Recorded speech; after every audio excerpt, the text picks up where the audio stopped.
درود بر دوستان عزیزم. امیدوارم از هر شهر قشنگ ایران هستید یا از کشورهای مختلف دنیا دارین ویدیوی منو میبینین، حال دلتون عالی باشه.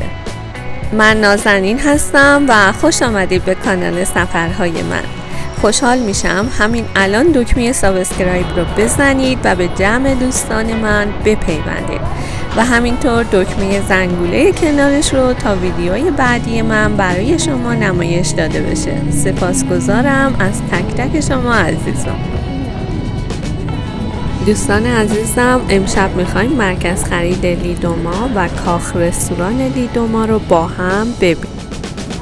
تو این ویدیو میخوام درباره اسم لیدوما، قیمت ملک و متراژ آپارتمان نزدیک این مرکز خرید و همینطور منوی کاخ رستوران لیدوما صحبت کنم.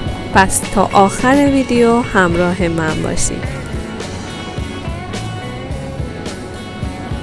مرکز خرید لیدوما در منطقه 2 شهرداری تهران در شهرک غرب و در مجاورت مرکز خرید میلاد نور قرار داره. اگه بخوایم با مترو به این قسمت بیاین، باید متروی میدان صنعت پیاده بشین و 500 متر در حدود 5 دقیقه به این مرکز خرید میرسیم. چرا این اسم انتخاب کردن؟ لیدوما نام یک محوطه باستانی در شهرستان ممسنی در استان فارس هست که کاخ لیدوما از جمله آثار باستانی این محدوده به شمار میره. این منطقه محوطه‌ای به ابعاد حدودی 1000 متر در 500 متر است که آثار به دست آمده در آن نشان از تمدنی 5000 ساله داره. در غرب کاخ لیدوما و در حدود 350 متری آن تپه‌ای باستانی واقع شده که کتیبه سنگی رو آن وجود دارد. همچنین لیدوما نام یکی از شهرهای قرار گرفته در راه شاهی بین تخت جمشید و شوش بوده که در نوشته‌های بجا مانده از دوران هخامنشی به آن اشاره شده. تو عکس‌ها دیدین که کاخ لیدوما گرد بود. برای همین وقتی از دور به این مرکز خرید نگاه می‌کنی، کاخ رستوران لیدوما که قسمت بالا هست هم به صورت گرد نشون داده شده. این قسمت -1 بود که یک کافه کوچیک هم تو این قسمت قرار داشت. کلا سقفش هم خیلی زیبا بود. نورپردازی‌هایی که داشت روی کف سالن قشنگ به صورت آینه منعکس شده بود. این مرکز خرید فعالیت خودش رو از سال 1394 آغاز میکنه. دوستانی هم که علاقه‌مندن بدونن متراژ آپارتمان نزدیک این مرکز خرید چنده، از متری 200 میلیون به بالا شروع میشه.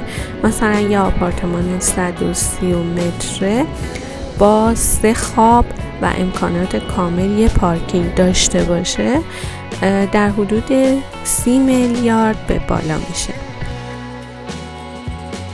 اینجا طبقه 8 و رسیدیم به کاخ رستوران زیبای لیدوما. بریم با هم ببینیم قیمت غذاها رو هم خدمتتون عرض کنم. واقعا مثل کاخه، یکی از بهترین رستوران‌های تهران که با فضای متعدد و منوی متنوع پاسخگوی همه سلیقه هاست. این رستوران فضای مسقف با مساحت 800 متر مربع، 250 متر مربع فضای VIP، چشم‌انداز خیره کننده و یک فضای روباز رو شامل میشه. فقط ویوی شهر تهران نگاه کنین، از این قسمت بسیار زیباست. از ساعت 7:30 تا 11 صبح هم صبحونه در این کاخ رستوران سرو میشه. انواع مختلف صبحونه ها، صبحونه انگلیسی، امریکن میکس، املت بیکن، بشقاب مکزیکی، صبحانی ایرانی، املت سبزیجات و غیره. چند تا از قیمت های منوی این رستوران رو خدمتون عرض میکنم.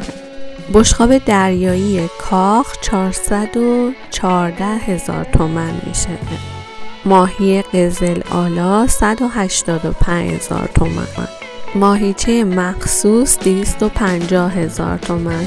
شیرین پلو با گوشت بره 252,000 تومان. جوجه کباب با استخون 142,000 تومان.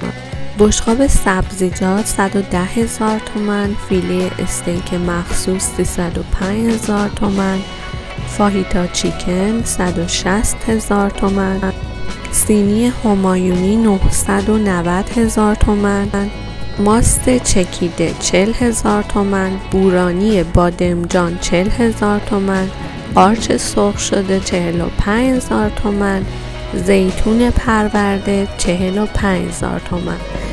دقیقا برای یک نفر که اگه بخواد ماست و زیتون پرورده و یک غذای دریایی سفارش بده، فکر میکنم در حدود 800,000 تومان بشه.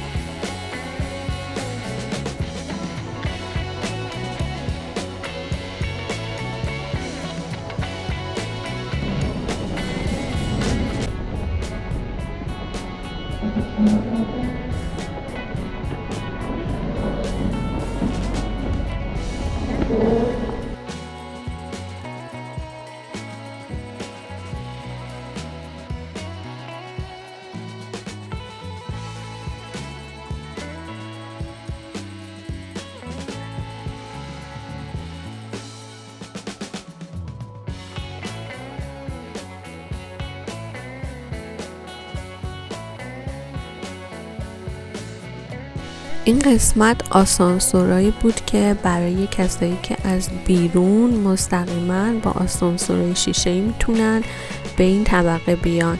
حالا رفتین بیرون، ورودی این قسمت هم بهتون نشون میدم.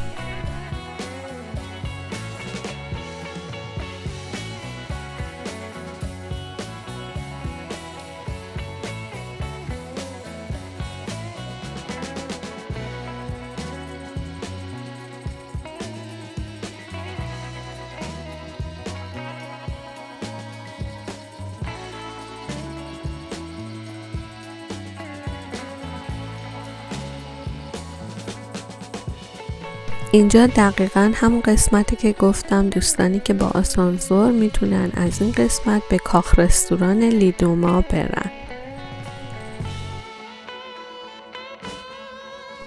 دوستان این روبرو مرکز خرید پلاتینه که تو ویدیوهای قبلی داخلش کامل بهتون نشون دادم. اگه دوست داشتین لینکش رو داخل دیسکریپشن زیر این ویدیو میذارم، حتما بریم ببینیم.